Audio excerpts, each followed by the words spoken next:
आपने भी सुना होगा, लालच बुरी बला है। रीवा शहर में धन दुगना करने के नाम पर कथित रूप से सामने आए एक बड़े वित्तीय घोटाले ने सनसनी फैला दिया, या यूं कहें कि धन दुगना करने का लालच देकर करोड़ों का घोटाला किया गया है। आरोप है कि एक निजी स्कूल से जुड़ी संचालिका और उसके सहयोगियों ने पहले छोटे निवेश पर भरोसा दिलाकर लोगों को लाभ दिया और बाद में इसी भरोसे का फायदा उठाकर बड़ी रकम निवेश करवाकर करोड़ों रुपए की ठगी कर ली।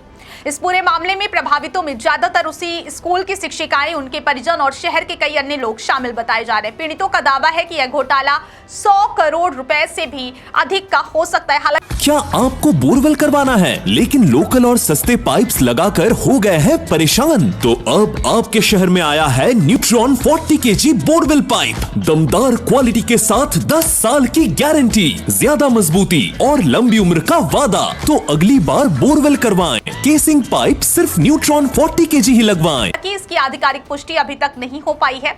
आरोप यह भी है कि मुख्य आरोपी फिलहाल शहर के बाहर संभवतः विदेश भाग चुकी है।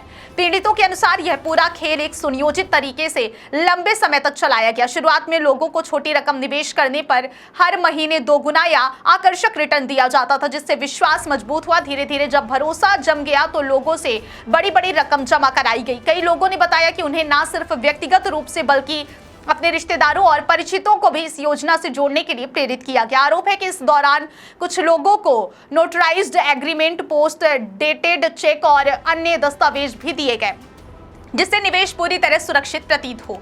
लेकिन बाद में जब निवेशक अपनी रकम वापस मांगने लगे तो उन्हें टालमटोल और बहानेबाजी का सामना करना पड़ा। पीड़ितों ने यह भी आरोप लगाया कि इस पूरे मामले में एक बड़ी मैडम का नाम भी सामने आ रहा है, जिनका प्रभाव और पहुंच काफी गहरी बताई जा रही है। हालांकि इस नाम को लेकर अभी स्पष्टता नहीं है और जांच एजेंसियों द्वारा इसकी पुष्टि होना बाकी है। कुछ पीड़ितों का कहना है कि आरोपी अक्सर इसी प्रभावशाली व्यक्ति का नाम लेकर लोगों को भरोसे में लेती थी और उन्हें यह विश्वास दिलाया जाता था कि उनका पैसा सुरक्षित है और किसी प्रकार का नुकसान नहीं होगा। इसी वजह से कई लोगों ने बिना संदेह के बड़ी रकम निवेश कर दी। पीड़ितों ने यह भी दावा किया कि उनके पास कुछ वीडियो और दस्तावेज मौजूद है, जिनमें आरोपियों के बीच बातचीत और पैसों के लेन देन से जुड़े संकेत मिलते हैं। इस कथित घोटाले में सिर्फ शिक्षिकाएं ही नहीं बल्कि शहर के कई व्यवसायी, खासकर सराफा कारोबारी भी प्रभावित बताए जा रहे हैं। आरोप है कि कुछ व्यापारियों ने सोना, चांदी या बड़ी नकदी इस योजना में निवेश की थी, जो अब फंस चुकी है। कई पीड़ितों ने यह भी कहा कि यदि इस पूरे मामले की निष्पक्ष जांच की जाए तो यह घोटाला कई 100 करोड़ रुपए तक पहुंच सकता है। शहर के विभिन्न इलाकों से धीरे धीरे और भी लोग सामने आ रहे हैं, जिनका कहना है कि उन्होंने भी लालच में आकर अपनी जीवन भर की बचत इसमें लगा दी थी। पीड़ितों का सबसे बड़ा आरोप यह है कि शिकायत देने के बावजूद पुलिस द्वारा अभी तक एफआईआर दर्ज नहीं की गई या कार्रवाई में देरी की जा रही है। इस कारण लोगों में आक्रोश बढ़ता जा रहा है और वे लगातार प्रशासन से हस्तक्षेप की मांग कर रहे हैं।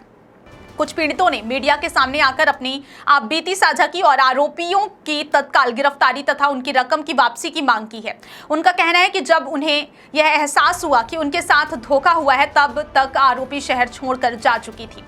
अब पीड़ित न्याय और अपनी मेहनत की कमाई वापस लाने के लिए दर दर भटक रहे हैं। इस पूरे मामले ने रीवा शहर में आर्थिक धोखाधड़ी और निवेश के नाम पर चल रहे अवैध मनी सर्कुलेशन सिस्टम पर गंभीर सवाल खड़े कर दिए। लोग यह भी आशंका जता रहे हैं कि यदि समय रहते जांच नहीं हुई तो इस तरह के और भी बड़े घोटाले सामने आ सकते हैं। फिलहाल प्रशासन की भूमिका पर भी सवाल उठ रहे हैं, जबकि पीड़ितों की उम्मीदें अब जांच और कानूनी कार्रवाई पर टिकी हुई हैं।